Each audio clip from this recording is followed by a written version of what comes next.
Saya izin Ya, ke Pak Yanuar dulu ya Pak Andi. Pak Yanuar, kalau kita bicara soal statement secara tegas Pak Prabowo bahwa akan banyak menteri dari Pak Jokowi yang masuk ke kabinetnya, diboyong ke kabinetnya, apakah secara tidak langsung ini juga sebagai pernyataan terbuka bahwa seluruh program dari pemerintahan Pak Jokowi akan pasti dilanjutkan Pak Prabowo?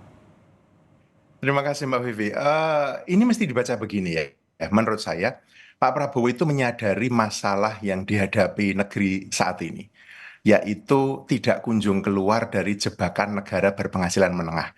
Itu saya kira itu masalah yang kita hadapi dan itu mendasar sekali. Jadi, saya kira Pak Prabowo pasti punya prioritasnya sendiri. Dan kalau kita baca Asta Cita itu sangat jelas menegaskan menegaskan prioritasnya Pak Jokowi. Bahwa prioritas Pak Jokowi itu beririsan dengan Pak Prabowo tentu saja ada.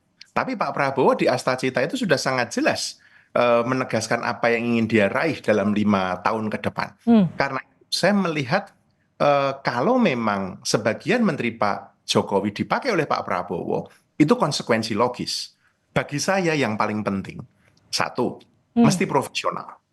Tentu saja bahkan cerita pemekaran kabinet ini ya dari 34 menjadi 44 atau 45 atau 46 itu orang mengkhawatirkan kan ini akan digunakan untuk mengakomodasi kepentingan sekutu politiknya.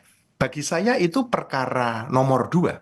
Yang nomor satu adalah Pak Prabowo mesti memastikan menterinya itu profesional. Oke. Kalau profesionalisme itu didapatkan sebagian dari menteri Pak Jokowi sekarang ini, so be it. Tapi jika tidak, ya nggak apa-apa. Kalau saya begitu melihatnya, Mbak. Oke, meskipun profesional itu kemudian diisi oleh para ketua ketua umum parpol begitu Pak Yanuar. Nah, itu persoalan lain, Mbak. Saya kan bicara profesional. Mestinya Pak Prabowo tidak membuang kesempatan, tidak membuang momentum.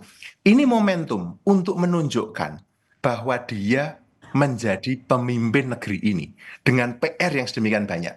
Saya kira kalau seperti Pak Prabowo, mestinya dia ngitung ini antara akomodasi politik dengan kemampuan teknokratik.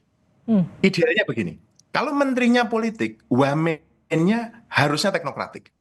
Atau Oke. idealnya menterinya orang yang mengerti. Artinya kalaupun diambil dari partai politik, mesti dia punya kemampuan atau kecakapan itu. Ini semua nggak bisa dilawan itu nanti. Waktu akan melihat. Waktu akan menunjukkan pada kita, ya kan? Kalau yang dipilih orang politik saja Hmm. tidak punya kemampuan teknologi, kita sudah melihat kok di masa lalu mereka yang ditunjuk hanya karena soal politik tidak punya kapasitas teknokratik, pada akhirnya merugikan pemerintah itu sendiri Oke. kok.